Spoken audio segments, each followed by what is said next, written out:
Decorreu o Comitê Provincial no distrito de Machazi, Manica, Bloco 1.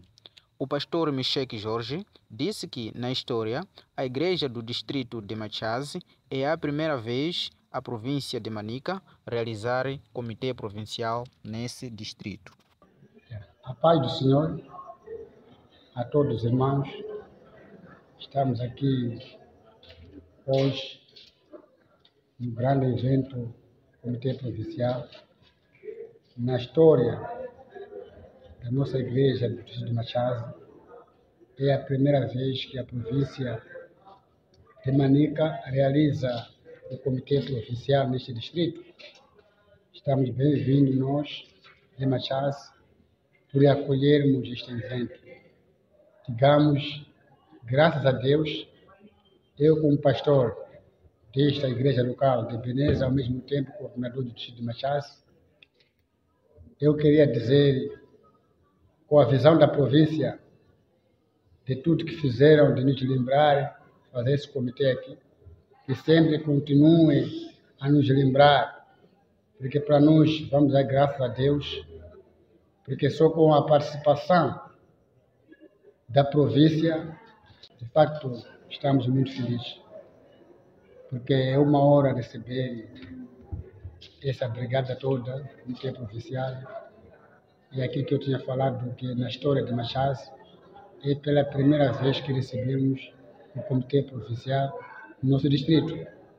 Mas para hoje aconteceu, queremos sempre que aconteça para sempre, é uma maravilha perante a Deus.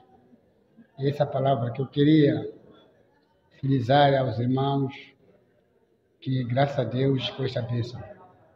E muito obrigado. Segundo o pastor provincial, o comitê ocorreu bem e foi um comitê muito produtivo comparando com os comitês anteriores. E queríamos agradecer a Deus, porque desde ontem estamos cá no distrito de Machazi, por um programa que é o Comitê Provincial, e queremos agradecer a Deus, de facto, o comitê correu bem e foi um comitê muito produtivo, comparando com os comitês anteriores, em termos de presença, contribuições, e de facto foi uma bênção grande. Não sendo assim, tivemos como início às 9 horas, só agora que são 19 horas e 40 minutos, estamos a encerrar e queríamos agradecer a Deus e marcamos o próximo comitê no ano 2025, distrito de Makati. E queremos agradecer a Deus mesmo por tudo e o nosso regresso amanhã, Deus ser conosco como foi na vida. Muito obrigado, que Deus abençoe.